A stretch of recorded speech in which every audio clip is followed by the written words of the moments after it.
can speak right to my heart.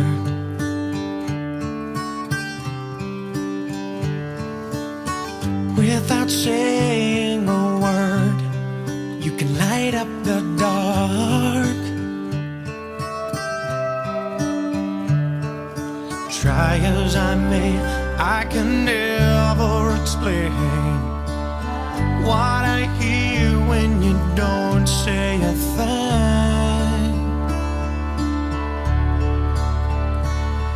The smile on your face lets me know that you need me.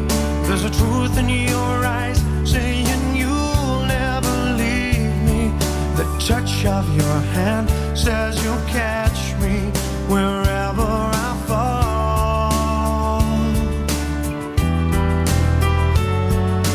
You say it best when you say nothing at all.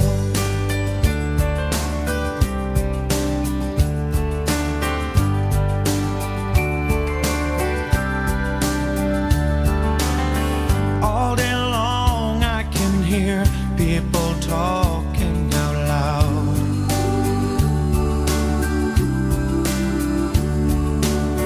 But when you hold me near, you drown out the crowd. Try as they may, they can never define what's been said between your heart and mine. The smile on your face lets me know that you need me. There's a truth in your eyes saying you'll never leave me. The touch of your hand says you'll catch me wherever I fall.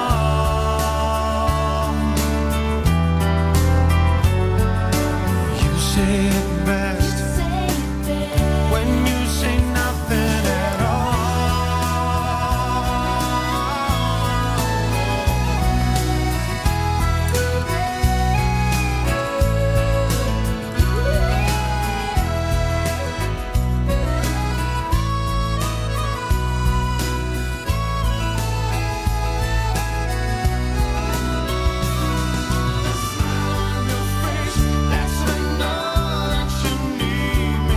There's a truth in your eyes saying you'll never leave me. The touch of your hand says you'll catch me wherever I fall. You say it best when you say nothing at all.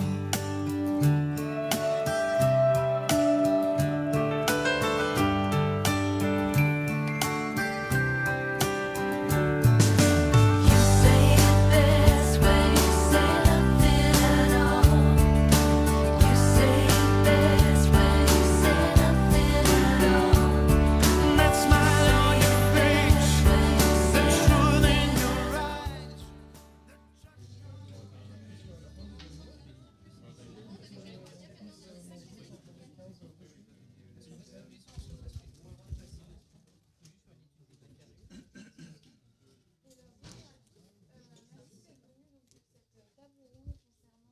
L'alternance au sein de départements GE2I, GMP et MMI. Donc moi je suis alternante en GEA, donc BUT GEA, en deuxième année.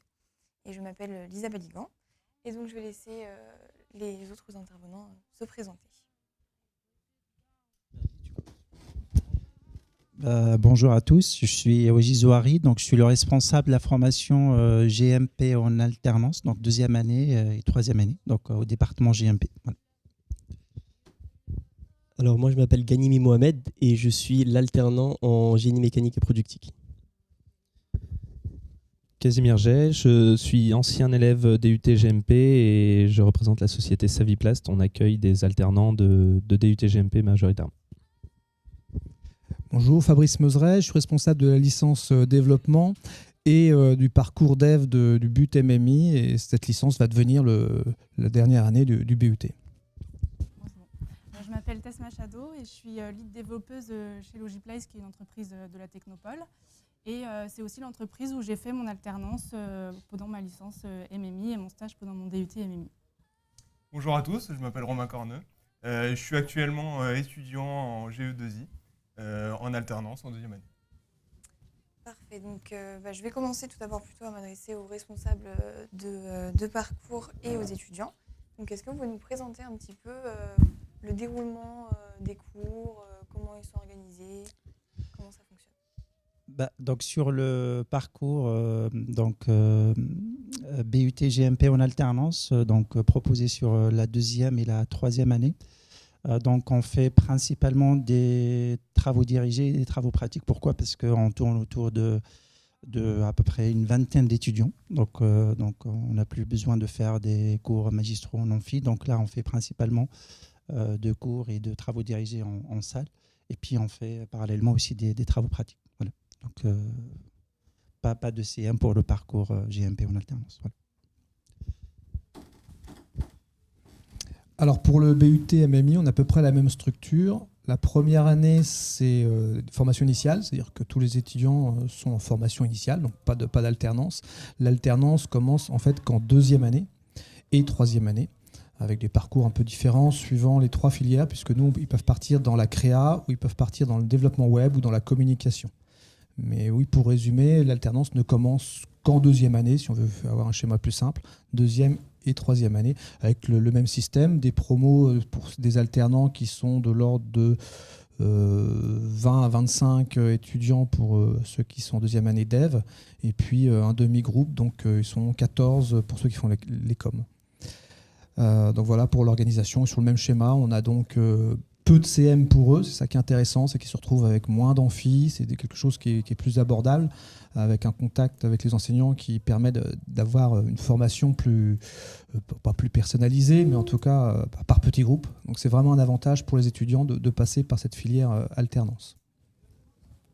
Et donc pour ce qui est du GE2I, nous on a une première année en tronc commun, et ensuite on peut s'orienter vers 2 formations.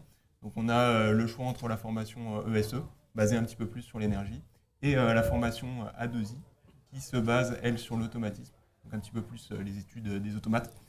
Et donc cette formation, appelée A2I, se fait essentiellement en alternance. Donc voilà, je fais partie de cette formation. Et donc voilà, à partir de la 2e année, on a le choix entre ces 2 formations.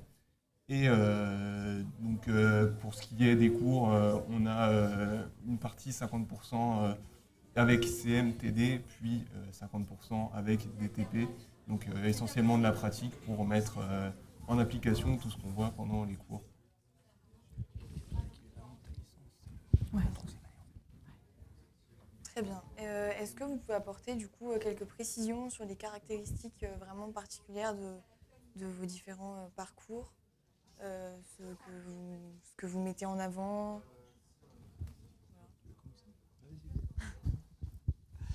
Donc comme je le disais tout à l'heure, BUT MMI, 3 ans, on sort 3 profils, des gens qui sont plus orientés ce qu'on appelle com 360, donc plutôt la communication numérique. Une filière plus orientée créa, ce qu'on appelle créa chez nous, plus orientée graphisme, print, ce genre de choses. Et puis le plus gros morceau chez nous, ce sont donc ce qu'on appelle les développeurs, donc développeurs multimédia, donc plutôt orientés web de nos jours, puisque c'est ce qui marche. Donc ça, c'est les 3 profils pour quelqu'un qui rentrerait donc en BUT. Sachant qu'ils ont tous le tronc commun, donc ils font tous les mêmes matières en première année, c'est plutôt à partir de la 2e année, voire de la 3e année, où ils ont vraiment des spécificités.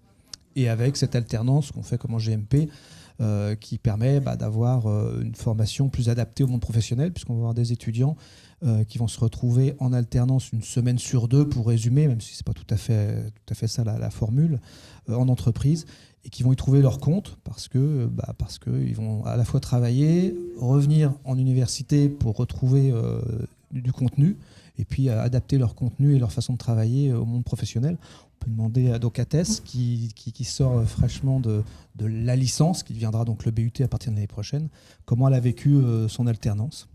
Moi, la particularité, c'est que j'étais très anxieuse du monde du travail. Je ne voyais pas comment j'allais arriver en entretien et me vendre et dire ce que j'étais, ce que je pouvais apporter, parce que j'avais aucune idée de ce que c'était de travailler et je savais pas non plus ce que j'attendais d'une entreprise.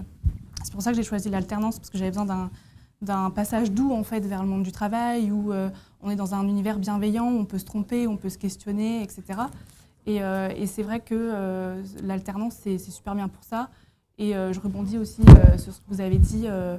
C'est vrai que quand on vient en cours, il y a des choses qu'on apprend aussi en cours qu'on peut appliquer en entreprise. Nous, on est une start-up, donc du coup, c'est très ouvert à la discussion. Il y a des choses qu'on a vues en cours où je suis revenue après en entreprise et j'ai dit on va faire ça, c'est génial, on va l'appliquer, quoi. Pour le BUT GMP, donc en général, donc c'est orienté, ou bien ça forme plutôt des techniciens généralistes pour les industries de mécanique, justement capables d'assurer donc la mise sur le marché d'un nouveau. Est-ce qu'on peut bien coller le micro? Ouais, pardon. D'un nouveau produit. Donc là, on va retrouver, donc on va dire la conception du produit et ensuite globalement la production du produit. Donc là, nous en GMP, donc à partir de la deuxième année, donc on propose deux colorations, bien deux parcours. En l'occurrence, innovation pour l'industrie, puis simulation numérique et réalité virtuelle. Donc, globalement, pour ces deux parcours, on a le même socle, la même base d'enseignement. Il y a quelques modules spécifiques qui viennent justement compléter la formation pour le premier ou bien le deuxième parcours. En ce qui concerne l'alternance, donc on propose l'innovation pour l'industrie donc, à nos étudiants alternants. Voilà. Donc, globalement, c'est ce que je peux vous dire sur les caractéristiques de notre département. Parfait. Allez-y, si vous avez quelque chose à rajouter, je vous en prie. Rapidement, comme le disaient nos partenaires, là, un étudiant apporte à une entreprise. Alors nous, on n'est pas une start-up, on est tout le contraire. On est un vieux site qui a plus de 60 ans, avec des gens qui sont là depuis 40 ans, qui sont bien éculés dans leur manière de travailler. Et je ne sais pas comment tu le ressens, mais quand on amène un étudiant GMP dans un domaine où c'est industriel, il apporte de la jeunesse, mais il apporte aussi une manière de travailler, une démarche jeune, et ça permet à une entreprise d'évoluer aussi après 60 ans. Et je ne sais pas comment tu le vis toi dans ton entreprise, mais pour nous c'est vraiment un plus d'apporter cette jeunesse, cette envie de nouvelles démarches, d'innovation qui fait beaucoup de bien à une entreprise. Alors, ce qu'il faut savoir, c'est que génie mécanique et productique, c'est peut-être souvent de la mécanique, la plupart du temps c'est de la mécanique, mais la formation est très vaste et diversifiée, c'est-à-dire qu'on va aussi faire de l'électricité, de l'électronique, de l'informatique, les automatismes, etc. Alors du coup, quand on arrive dans l'entreprise, au début, on se fait un peu petit, on ne sait pas comment commencer, et au fil des prises de décision, des prises de parti, on commence à apporter un peu de nouveauté. Par exemple, moi, je suis en recherche et développement et du coup, je vais apporter par exemple de la jeunesse et aussi beaucoup de nouveautés, que ce soit par exemple dans les modélisations 3D, trouver à chaque fois des nouveaux concepts, c'est-à-dire par exemple, je travaille du coup dans l'ultrason, trouver des nouveaux concepts pour les applications dans le nucléaire par exemple, et c'est ce qui apporte beaucoup de nouveautés. C'est vrai que nous, que ce soit nos alternants en développement, en commercial, en com, on va vraiment attendre en fait qu'ils s'investissent, qu'ils apportent leurs idées, qu'ils participent aux discussions, parce qu'on considère que nous, on a des choses à leur apporter, mais eux aussi, en fait, ils ont des choses à nous apporter, et ils vont devenir professionnels aussi en apprenant qu'en entreprise, on participe, on se questionne, et c'est vraiment ce qu'on va attendre d'eux, c'est ce qu'on recherche, et même en entretien, on leur dit, voilà, nous, on veut des gens qui sont proactifs, et qui ont l'envie de faire avancer l'entreprise, surtout en start-up, on est très peu, donc on va attendre ce genre de choses. Ok, du coup là vous parliez un peu des caractéristiques, donc est-ce que vous pouvez en dire un peu plus après? Oui, non, je voulais reprendre ce que disait Ouais. Tess. Ce qui est intéressant, c'est qu'elle a eu le double discours. Tout à l'heure, elle s'est présentée Oui. comme ancienne alternante de chez nous. Et peut-être que vous va vous rappeler peut-être pas l'introduction, mais maintenant elle travaille dans l'entreprise dans laquelle elle a fait son alternance. Elle est embauchée comme lead développeur, donc chef d'équipe des développeurs, et elle parle d'alternants qu'elle a pris de chez nous. Donc cette continuité assez intéressante aussi, c'est qu'on a vraiment une vraie relation avec les entreprises, ce qui est super pour les étudiants, c'est qu'ils vont se retrouver dans des entreprises où il y a des anciens qui ont fait l'alternance, puis une espèce de continuité, et ça apporte beaucoup. Pour pour les parents, parce qu'il y a beaucoup de parents, j'imagine. Faut vraiment jouer ce jeu de l'alternance. C'est un peu magique pour les jeunes, hein. Même à titre privé, moi, mes 2 enfants, je les ai fait passer par l'alternance. Ils ont été comme beaucoup de jeunes un peu réfractaires au début, en se disant les études c'est mieux, c'est peut-être plus chill, comme ils diraient. Et en fait, ils ne jurent que par ça maintenant, et ils prennent des alternants dans leurs entreprises maintenant. C'est vachement plus facile en plus d'accompagner un alternant quand on a déjà été alternant, surtout dans la même filière, on connaît les profs, on connaît les cours. Ça ouvre pas mal de discussions et on est aussi même très ouvert sur les discussions sur l'avenir, sur la poursuite d'études, etc. Et chez nous, on appelle ça le chemin royal, hein. C'est comme ça qu'on est pris en CDI dans l'entreprise. Ouais. Ça me permet de rebondir un petit peu là-dessus, sur ce débat. Oui, c'est vraiment, nous aussi dans notre entreprise, donc je travaille un petit peu dans la télécommunication satellite, et donc on a vraiment cette culture du passation de la connaissance. Donc au début, voilà, on est un petit peu nouveau, on nous apprend au fur et à mesure à faire le métier, et puis finalement c'est nous un petit peu qui accompagnons la nouvelle génération ou même les anciennes générations un petit peu dans le travail que nous faisons. Pour rebondir un petit peu là-dessus, nous on a du mal à innover. L'alternance, c'était une innovation pour nous. On prend depuis des années des stagiaires. Les stagiaires, ça a le côté pratique. On sait que c'est 10 semaines, on connaît le prix, et après les 10 semaines, on voit. Moi, je fais partie des stagiaires qui ont été embauchés après leur stage. Un alternance, c'est plus dur dans le sens où c'est plus long. C'est plus difficile dans le sens où c'est coûteux pour une entreprise, ça, il ne faut pas l'oublier.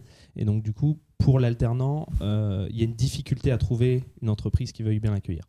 Par contre, à partir du moment où une entreprise a mis les pieds dans l'alternance, et c'est notre cas, je pense que derrière, on a du mal à s'en découdre.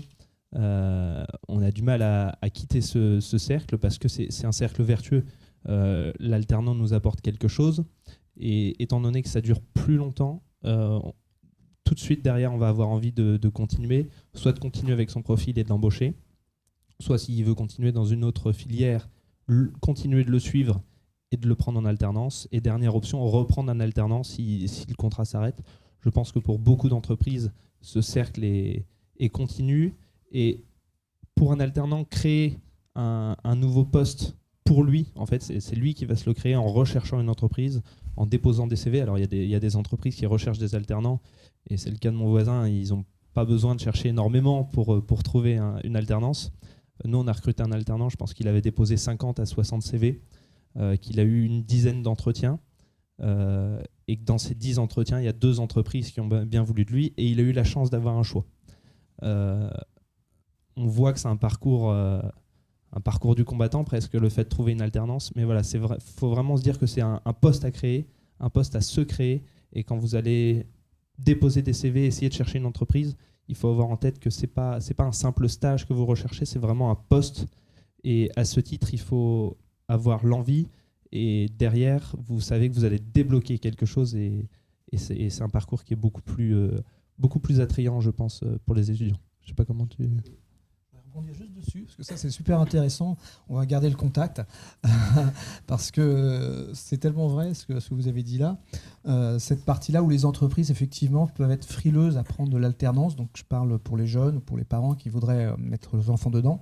C'est vrai qu'il y a encore des entreprises qui ont pas goûté. Vous avez dit quelque chose de super. C'est-à-dire, une fois qu'on y a goûté, en tant qu'entreprise en tout cas, on ne peut plus revenir en arrière. Et c'est vrai que c'est assez dur, surtout dans le domaine donc, des nouvelles technologies, où ce sont des filières qui n'ont pas eu l'habitude de travailler avec de l'alternance, peut-être un peu différent dans le monde de la mécanique, où on a une culture de l'alternance avec des techniciens, qui est peut-être plus ancrée. Mais ça, c'est un super discours d'entreprise. Si vous êtes chef d'entreprise, ou si vos enfants, ou si vous-même vous cherchez effectivement une alternance, c'est arriver à faire comprendre aux entreprises qu'ils ont tout à y gagner. Et là, on a un super discours d'entrepreneur.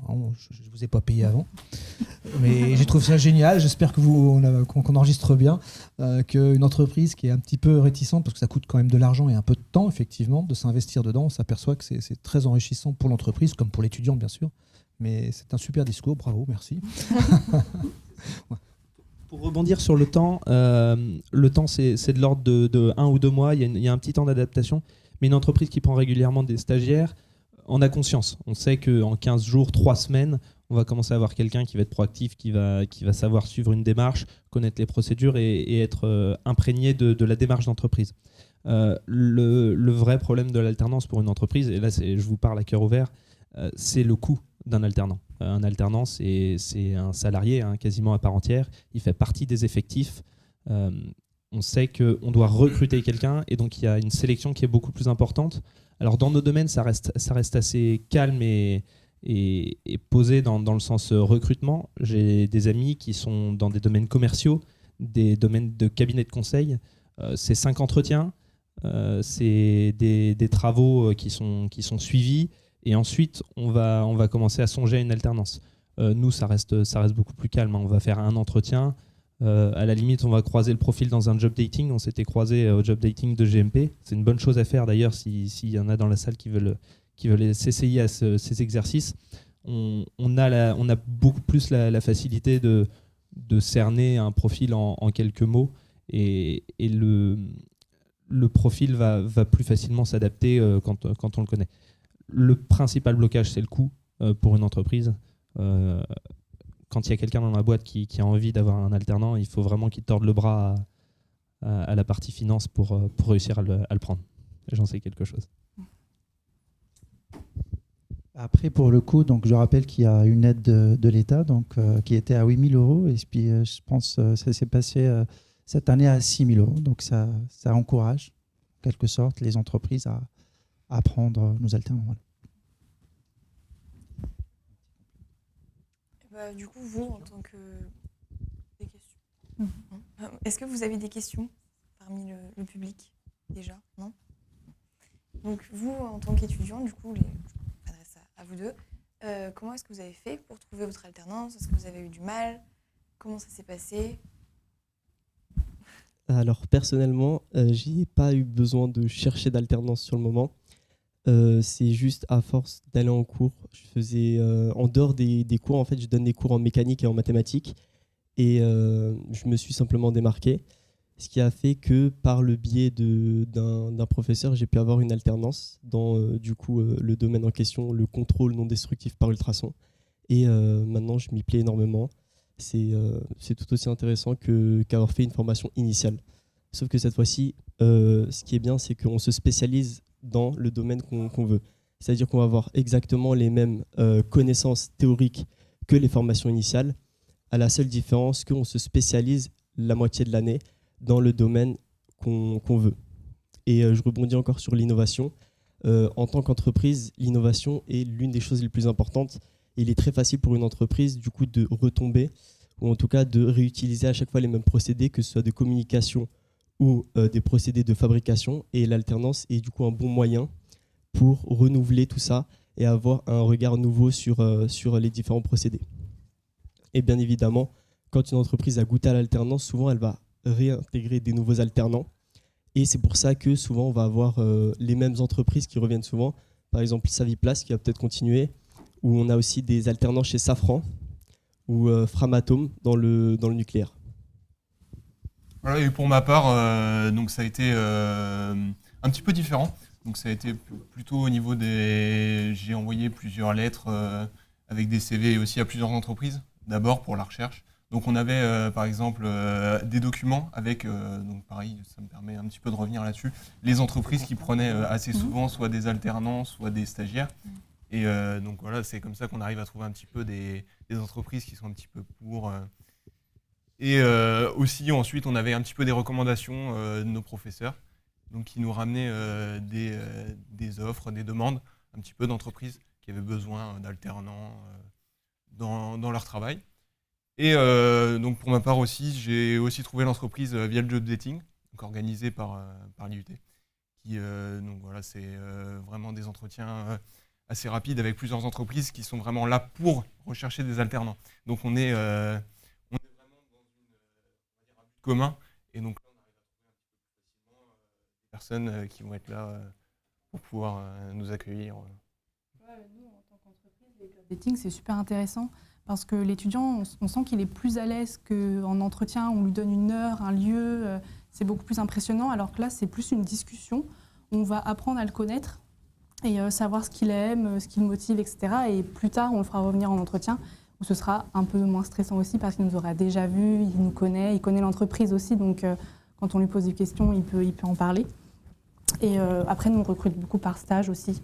C'est vrai que c'est pas mal parce que s'engager avec un alternant, ça peut être compliqué pour 1 ou 2 ans sans le connaître. Donc, on aime bien la période de stage juste avant pour le découvrir un peu, voir si lui aussi, ça matche avec nous. Parce qu'il y a aussi ce côté où il faut que ça matche avec une entreprise. Il n'y a pas que nous qui devons matcher avec lui. Et après, n'hésitez pas quand vous aurez envoyé plein de CV à rappeler. Moi, mon entreprise actuelle ne m'avait pas répondu par mail. Ils n'avaient même pas lu mon mail. J'ai appelé et aujourd'hui, j'y travaille, quoi. Donc voilà, n'hésitez pas. Totalement, je suis totalement d'accord avec toi dans le sens où, suivant la personne sur laquelle vous allez tomber, si vous tombez sur la RH, celle qui s'occupe des ressources humaines, mais elle n'a pas besoin d'alternant génie mécanique, ça c'est certain. Et elle n'a pas besoin de se créer du travail en plus, donc elle n'apportera pas forcément de réponse. Donc il faut toquer à toutes les portes, déposer des CV là où vous pouvez, et on a tous à notre manière un réseau, que ce soit des amis, que ce soit des proches, on est tous pistonnés plus ou moins quelque part, c'est le nom que ça a.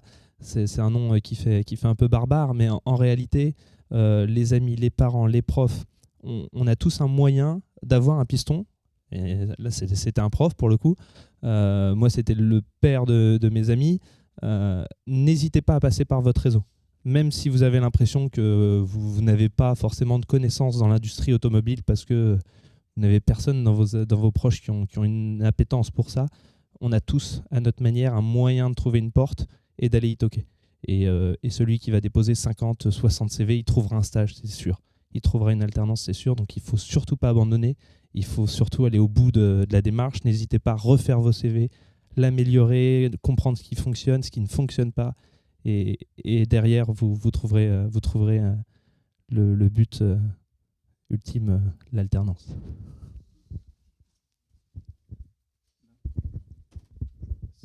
Ce que je peux ajouter en fait là-dessus, c'est que nous, en deuxième année, donc sous certaines conditions, donc on peut accepter des étudiants même sans contrat d'alternance qui peuvent débuter avec le groupe des alternants. Et puis au bout d'un semestre, malheureusement, s'ils n'auront rien trouvé, donc ils doivent justement retourner en formation initiale.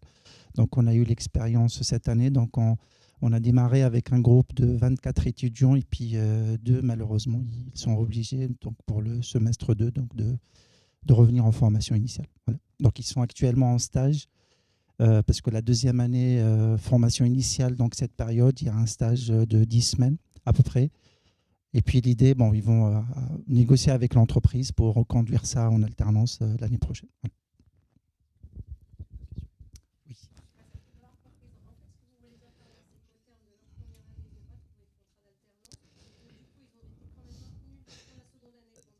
C'est ça, oui. Effectivement. Voilà. Donc, nous, en fait, on table sur un groupe de 20 à 25 étudiants au maximum, donc un groupe de TD. Après, donc, si justement, parmi ces 25, il y a 1, 2, 3 étudiants qui, justement, n'ont pas de contrat d'alternance début septembre, on peut justement les inscrire dans ce groupe des alternants. C'est ça, on les incite, en fait, on leur laisse un peu de marge, un peu de temps pour trouver un contrat d'alternance. Après, si au bout d'un semestre, malheureusement, ils n'auront rien trouvé, donc ils sont obligés de retourner en formation initiale. Voilà. On a beaucoup parlé du coup des avantages de l'alternance, mais comme tout, il y a des inconvénients. Qu'est-ce que vous pourriez nous en présenter quand même quelques-uns, ceux qui vous viennent en tête? On ne va pas parler vraiment d'inconvénients, on va reprendre ce que notre collègue ici disait. Effectivement, l'inconvénient, c'est le décrocher cette alternance. Je pense qu'au-delà de ça, il n'y a pas vraiment d'inconvénient. Le plus dur, il est avant, c'est de le décrocher. C'est vrai que ça devient plus dur, surtout qu'il n'y a plus vraiment de stage, enfin pour nous en tout cas, puisqu'ils sont censés le décrocher en deuxième année, donc il n'y a pas de stage en première année. Donc il y a un gros travail à faire, comme disait Tess tout à l'heure, avec les job dating. Il y a un savoir-être à faire. C'est vrai qu'on a des jeunes qui vont en disant « Est-ce que vous pouvez me prendre ? Ça me dépannerait, je fais ma deuxième année en alternance. » Non, c'est pas comme ça. Il faut vraiment prouver qu'on apporte quelque chose. Donc le gros inconvénient, c'est se préparer à ce monde professionnel où ce n'est pas un petit stage de troisième où on vient juste observer. Ça va avoir un coût pour l'entreprise, que ce soit en temps ou en argent. Donc c'est surtout là peut-être l'inconvénient, c'est la difficulté d'y rentrer. Et une fois qu'on y est, je pense qu'il y a des avantages pédagogiques, des petits groupes, on est par petits groupes. Il y a une considération enseignant-étudiant qui n'est pas du tout la même, puisque très vite en entreprise, on en a parlé d'ailleurs avant la réunion, il y a un savoir-être en entreprise bien différent, qui est bien plus professionnel, avec beaucoup plus de maturité. Donc du coup, on retrouve des gens plus matures dans nos cours, donc on peut se permettre d'avoir un relationnel plus on va dire, sympathique, pas forcément des monstres avec ceux qui font les filières classiques, mais on travaille complètement différemment. Donc ça, pour moi, c'est des avantages. Des inconvénients, j'ai du mal à entendre. Faut demander aux étudiants les vrais inconvénients une fois que vous y êtes. Ouais. Alors du coup, si on parlait d'inconvénients, je pourrais en citer deux. Enfin, c'est pas vraiment des inconvénients. Le premier, c'est par rapport au fait qu'on ait, entre guillemets, la même chose que les formations initiales. C'est-à-dire qu'on va apprendre la même chose que les formations initiales, mais en 2 fois moins de temps. C'est pour ça qu'en 2e année en alternance, les CM sont du coup supprimés. On fait du TD. Personnellement, j'ai trouvé ça beaucoup plus intéressant. Après, ça peut dépendre, parce que du coup, on va aller peut-être un petit peu plus vite. Les CM, on va faire du coup le cours en TD et directement les exercices. Et du coup, quand on se lève à 8 heures pour un TD, on va à la fois apprendre et faire l'exercice. Ça peut être rapide pour certains, mais en soi, tant qu'on travaille un minimum, qu'on vient en cours, qu'on écoute et qu'on pose des questions, il n'y a vraiment aucun souci. Ça, c'est le premier. Le deuxième, c'est entre ce pourquoi vous avez signé, c'est-à-dire par exemple, je vais dire recherche et développement, vu que je suis en recherche et développement, et ce que vous allez réellement faire. Au début, vous n'allez pas commencer par recherche et développement. Vous allez commencer par exemple, un travail de technicien. Vous allez commencer tout simplement par faire les bases, et après seulement, vous allez prendre en responsabilité. Pour être un bon ingénieur ou un bon chercheur, il faut d'abord commencer par savoir où vont être les inconvénients en tant que technicien. Sachant qu'un ingénieur va innover, il va innover surtout, par exemple, dans la chaîne de production, et il doit aussi prendre en considération les inconvénients que pourrait du coup subir le technicien. C'est pour ça qu'il est tout aussi important en tant qu'ingénieur d'être bon en tant que technicien. Et c'est pour ça du coup qu'on commence d'abord en tant que technicien avec certaines tâches, après en tant qu'ingénieur, et après on peut commencer simplement à innover. C'est juste parce que je vois des alternants dans la salle, donc oui, effectivement, il y a un inconvénient qui... J'ai peur qu'il lève la main, c'est surtout ça. Effectivement, tu l'as bien relevé, c'est qu'il y a une charge de travail qui est un peu plus importante. Ce que tu disais, c'est qu'ils sont censés apprendre la même chose, c'est le même diplôme. Donc, il y a une charge de travail qui est un peu plus conséquente. Donc ça, c'est vrai. Mais on a des étudiants qui sont en entreprise, donc qui sont plus matures plus rapidement. Et en principe, ça se digère tranquillement avec le temps. Mais tu as bien fait de le souligner, effectivement. Ça, je squeeze la question du fond que je sentais venir. Ce que je peux apporter de plus là-dessus, donc, c'est qu'en 2e année, donc, les alternants ils vont avoir 17% des enseignements de moins en fait, que la formation initiale. Il y a quand même un volume horaire à peu près donc 20%. Donc la même chose en 3e année, donc ils auront 20% de moins d'enseignements que la formation initiale. Effectivement, après, ils sont là, par exemple, pour la 2e année, à peu près une vingtaine de semaines. Donc, on est obligé justement d'avoir des semaines plus ou moins chargées, à peu près une trentaine d'heures d'enseignement par semaine, parce qu'ils ne sont pas là tout le temps, simplement. Voilà. Ça me permet de revenir là-dessus, parce que, par exemple, pour notre part, en GE2I, c'est assez différent. Nous, pendant qu'on va être en entreprise, par exemple, on va avoir la formation initiale qui fait des projets supplémentaires en universitaire. Donc, nous, on a à peu près la même charge de travail, donc, sauf que c'est le contenu qui va être un petit peu différent. Donc, voilà, c'est assez différent de ce que je peux entendre. Mais voilà, ça me paraît aussi intéressant. Ça enlève les inconvénients que vous représentez, la rapidité des cours à apprendre, même si voilà, on a quand même une charge de travail qui est importante. Oui, le collègue, ce qu'il disait, c'est intéressant aussi, c'est effectivement de dire qu'il y a 17% de cours en moins, mais c'est quand même le même diplôme. Alors certains peuvent dire 17% de cours en moins, c'est le même diplôme, donc non, c'est pas le même. Si, parce que ce qu'ils apprennent en entreprise compense largement les 17% de cours qu'ils ont en moins. Donc ça, c'était une remarque très intéressante, effectivement. Même s'il y a quand même une charge de travail que tu as ressentie, qui est plus importante, c'est vrai qu'elle est minimisée par des cours en moins, mais qui sont tellement compensés par ce qu'ils apprennent en entreprise qu'on a un diplôme qui est largement équivalent. Même moi, que j'estime d'être supérieur, parce qu'ils sortent au bout de 3 ans, s'ils ont fait leur 2e et leur 3e année en alternance, ils ont non seulement le même diplôme, mais en plus, ils ont 2 ans d'expérience professionnelle. Ils ont 2 ans de cotisation pour leur retraite. Bon, c'est un argument pour un jeune qui peut paraître un petit peu anecdotique. Mais en tout cas, ils ont non seulement le même diplôme, mais ils ont en plus ces 2 années d'expérience professionnelle qui fait que soit ils restent dans l'entreprise tranquillement, soit ils peuvent postuler sans aucun problème. Donc c'est beaucoup plus d'avantages que d'inconvénients. C'est vrai que, pardon, Ah. Oui, en fait, la formation par alternance permet d'intégrer le monde professionnel plus facilement. Vous avez parlé d'ingénieurs. Est-ce que vous avez des étudiants qui ont fait la formation en alternance et qu'après, qui ont poursuivi dans une école d'ingénieur, peut-être en alternance aussi? Et si oui, où? Alors, par exemple, pour moi, là, il y a 2 semaines, non, la semaine dernière, comme vous, je me retrouvais du coup aux portes ouvertes d'une école d'ingénieur en alternance, du coup. J'ai demandé à mon patron si c'était possible à voir avec lui, du coup, si je pouvais prolonger en alternance avec lui. Et il n'y a pas de souci, la plupart du temps, si vous faites un travail qui est correct, il vous prolonge. Il n'y a pas de souci. Mais oui, vous pouvez tout simplement continuer, que ce soit avec votre entreprise ou avec une autre entreprise en alternance en école d'ingénieur. Les 2 sont possibles. Alors, pour vous donner des exemples concrets, de l'autre côté de la rue, il y en a qui trouvent du boulot, il y en a qui trouvent des alternances. Il y a l'UTT. Il y a l'UTT qui a des formations en alternance du côté de Nogent sur du médical. Il y a l'UTT en génie industriel. Donc, c'est des formations qui après... Alors, je donne l'exemple du but GMP parce qu'on vient du GM. Il y a des alternances qui sont proches dans ces domaines.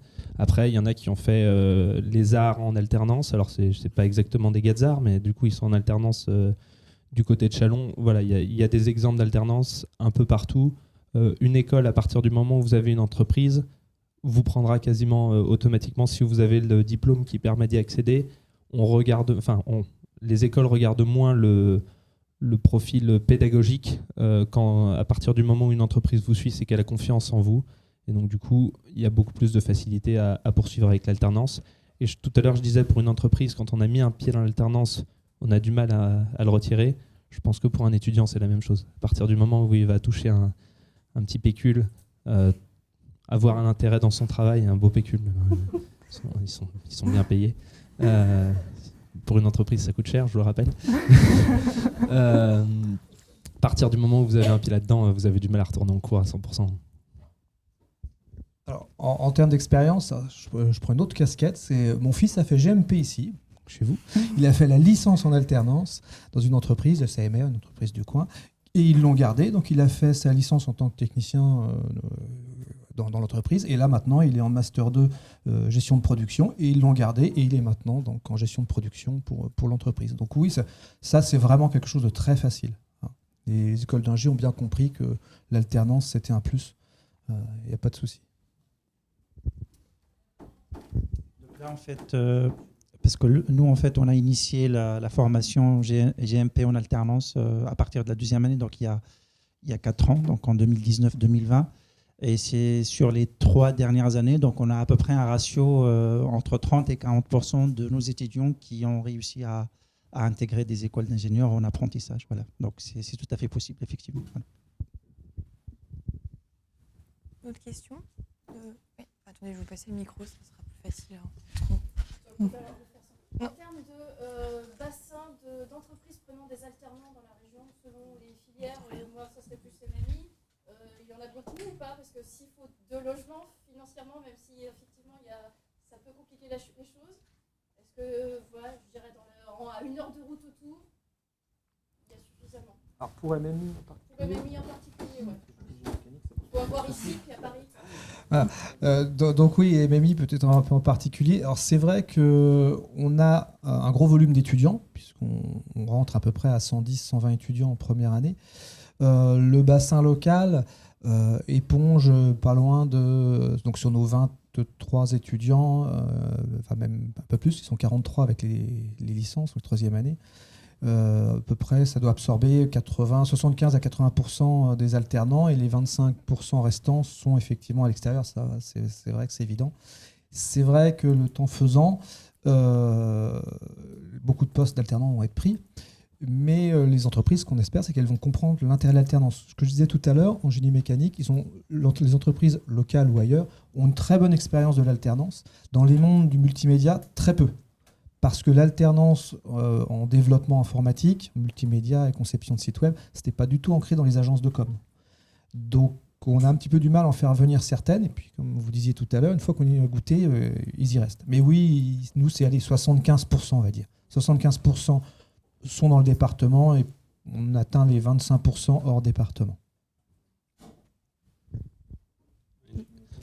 Génie Méca, oui. Alors, nous, c'est le contre-exemple parce qu'on était une entité qui n'avait pas l'habitude, mais oui, il y a un gros bassin d'entreprises. Génie Méca et GE2I aussi, hein, je pense. Après, c'est premier arrivé, premier servi. Faut partir vite. Faut pas partir trop vite non plus.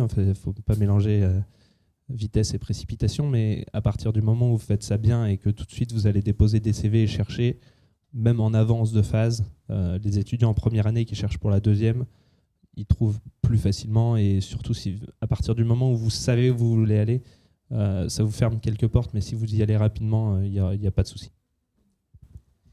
Alors ce qui peut être aussi intéressant, c'est que vous avez vu, il y a des jeunes qui sont en train de filmer ici, donc ils sont des MMI justement. Donc il y a des premières années, mais ici par exemple on voit il y a 3 deuxièmes années, ils sont en alternance, et ils sont en alternance, il y en a 2 qui sont en alternance sur 3, et puis il y en a un qui est dans l'Est, dans le Grand Est. Donc vous voyez, on est à peu près dans le ratio. Mais c'est vrai que mais les entreprises vont s'y faire à cette alternance. C'est vrai que dans notre domaine, c'est moins ancré que dans le génie mécanique. Oui, parce que l'alternance, vous disiez, c'est à peu près une semaine, ou ça peut être 2 semaines, 2 semaines? Alors sur l'année, on va dire que c'est une semaine, mais avec les calendriers, ça peut des fois faire 2 semaines, 1 semaine, puis des fois on inverse. Donc c'est vrai que... Alors après, en fonction... Vous, c'est peut-être différent. Ouais, j'imagine que l'alternance est un petit peu différente. Bah, nous, sur certaines périodes, oui, le calendrier est un peu complexe. Justement, la contrainte, c'est que l'IUT en fait, est fermé sur certaines périodes de vacances principalement. Donc, on est obligé de s'adapter. Puis, voilà. Donc, on va dire en JMP, en moyenne, on a 2-3 semaines, une fréquence de 2-3 semaines entreprise, de 3 semaines IUT. Voilà. Oui, parce que vous parlez par exemple vacances, on est bien sur un statut salarié, 5 semaines seulement de congés payés, et la formation. Oui, c'est 5 jours. Effectivement, lorsque l'IUT, effectivement, donc on fait en sorte que lorsque l'IUT est fermé, que l'étudiant soit en entreprise. Voilà. On ne peut pas faire autrement. Voilà. Avec, pour le petit exemple, nous, on a eu les vacances de Noël où notre site est fermé. L'étudiant n'ayant pas encore accumulé ses CP, il est en sans solde.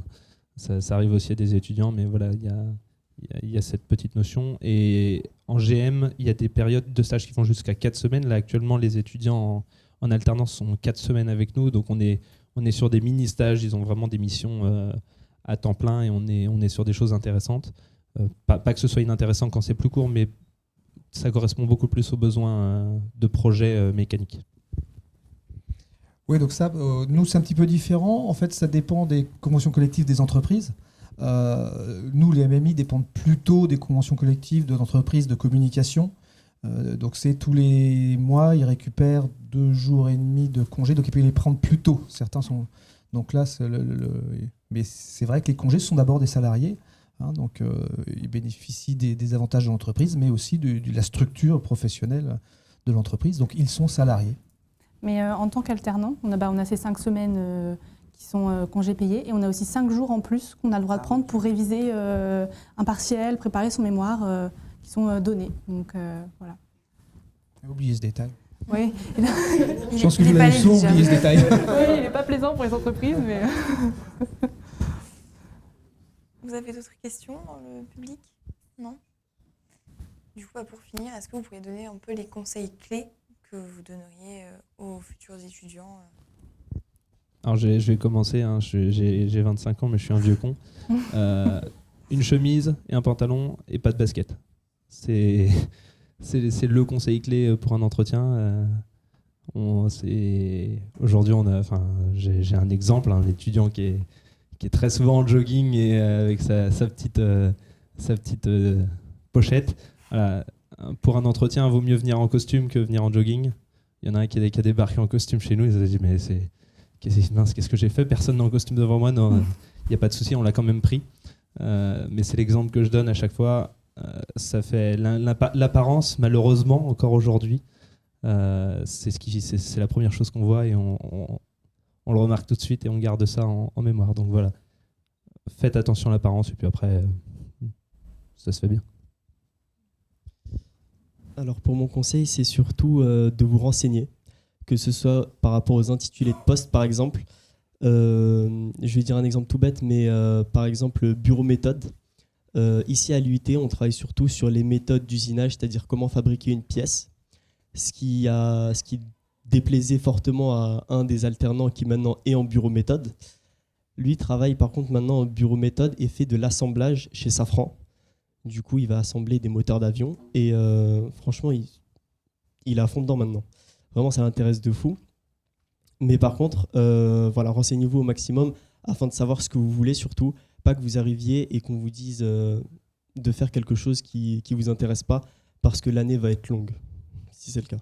Mais je pense pour ça, c'est en entretien, faut être acteur aussi de l'entretien et poser des questions à l'entreprise. C'est vraiment un échange. Enfin, nous, je sais qu'en entretien, on voit ça comme un échange où c'est 50-50 à la fois qu'est-ce que la personne recherche en nous et ce que nous, on cherche en lui. Donc, je pense que c'est quelque chose qu'il faut oser faire en entretien. Quelle mission vous allez aborder, qu'est-ce qu'on va attendre de vous. Et moi, si j'ai un conseil à donner, c'est vraiment, une fois que vous êtes en alternance, c'est d'oser en fait être acteur de ce qui se passe, partager vos idées, parce que c'est là que vous allez prendre le plus en expérience et que vous allez devenir professionnel en fait. Faut être conscient qu'on apporte aussi des choses à l'entreprise, c'est pas que elle qui a besoin de nous. Et une fois qu'on est dans cette démarche d'oser parler, d'être vraiment quelqu'un à part entière dans l'entreprise, c'est là qu'on prend le plus en expérience et qu'on participe réellement au projet et c'est hyper constructif pour tout le monde, quoi. Pour revenir sur le costard cravate, c'est une image qui est assez vraie parce que en fait, souvent les jeunes ont peur d'aller aux entretiens en se disant oui mais j'ai pas de connaissances, je sais encore rien. Et en fait, l'entreprise, c'est pas ce qu'elle cherche. Elle sait très bien que pendant l'alternance, ils va l'apprendre. Ce qu'ils veulent voir, c'est le savoir-être de l'individu.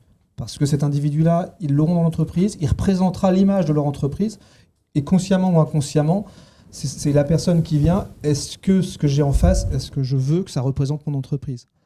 Les compétences, ils les apprendront dans l'entreprise et en alternance, mais le savoir-être, c'est important. Donc, c'est caricatural, ce costard-cravate, mais au-delà du costard-cravate, c'est cette apparence de quelqu'un qui est mature, sur lequel on peut faire confiance, avec qui on a envie de travailler. Et c'est vrai que celui qui vient en jogging, basket ouverte et puis les écouteurs sur les oreilles, on se dit c'est pas ça que j'ai envie d'avoir dans mon entreprise, c'est pas avec ça que j'ai envie de travailler. Donc c'est ce savoir-être qu'il faut savoir mettre en place. Ce que tu disais d'ailleurs avant, que c'est très important d'avoir des jeunes qui ont cette maturité pour présenter l'entreprise, pour travailler, pour être capable de travailler. Marqué en entretien aussi parce que on arrive en alternance, on coche une petite liste de compétences, mais tout le monde peut le faire quoi, dans la promo. Donc il faut montrer qu'en personnalité, on a quelque chose à apporter et qu'on est capable de porter les valeurs que l'entreprise elle transmet. Nous, comme on dit, les compétences, on va vous les faire acquérir. Donc on ne veut pas que vous les ayez en arrivant en fait. Mais par contre, il faut qu'on sente qu'il y a de la curiosité, il y a de la communication, enfin ce genre de choses. Le savoir-être est hyper important et même de plus en plus dans l'univers du monde du travail. On parle beaucoup de soft skills maintenant et c'est vrai, quoi. Pour rebondir sur les soft skills, n'hésitez pas à parler de ce dont vous aimez. Vous faites du sport, parlez-en. Vous allez obligatoirement tomber sur quelqu'un qui fait du vélo, de la natation, n'importe quoi. Parlez de ce que vous aimez. Dans les entreprises, il y a des gens qui pratiquent des sports, il y a des gens qui jouent. On a de plus en plus de gens qui jouent aux jeux vidéo. On a des gens qui font différentes choses, mais voilà, parlez de ce dont vous aimez. Et vous verrez qu'en face de vous, il y aura forcément quelqu'un de réceptif à ça. Aujourd'hui, on oublie un peu cette partie, les appétences qu'on a hors du travail, mais c'est intéressant et n'hésitez pas à partager ça et vous verrez en face, ce sera beaucoup plus facilement un échange et surtout lors d'un entretien, il y a des facilités qui se créent et on trouve vite un sujet, un point commun et de là, c'est qu'une histoire à dérouler. Et du coup, je vais laisser la parole. Pour finir, donc là, pour l'alternant, le futur alternant, donc bien cibler le secteur d'activité dans lequel il veut évoluer, il veut apprendre, il veut travailler à notre jour. Ça, c'est très, très important. Et deuxièmement, c'est de commencer très tôt en fait, la recherche de son alternance. Parce que on a des étudiants qui envoient une centaine de CV, Mais malheureusement, ils n'arrivent pas à trouver donc un contrat d'alternance. Donc vraiment, commencer, si on est bien convaincu par l'alternance à partir de la 2e année, c'est commencer très tôt en fait la recherche d'alternance. Voilà. Voilà, et enfin, je finirai sur un petit peu rebondir sur ce que Tess a dit. C'est voilà, soyez acteur de votre formation surtout. C'est vraiment important. L'entreprise, elle est là pour vous, principalement pour vous former, pour vous amener des connaissances, des compétences dans un métier dans lequel ils attendent à ce que vous soyez autonome très rapidement. Donc voilà, c'est important de poser des questions, un petit peu s'intéresser. S'ils voient que vous êtes curieux, ça va vraiment être pour eux quelque chose de bénéfique pour l'entreprise. Parfait. Et merci beaucoup à vous de nous avoir partagé votre expérience et puis votre point de vue, ce qui est très important. Et puis merci de nous avoir écoutés. Voilà. Je reprends ça. Hop. Vas-y. Only light we'll see.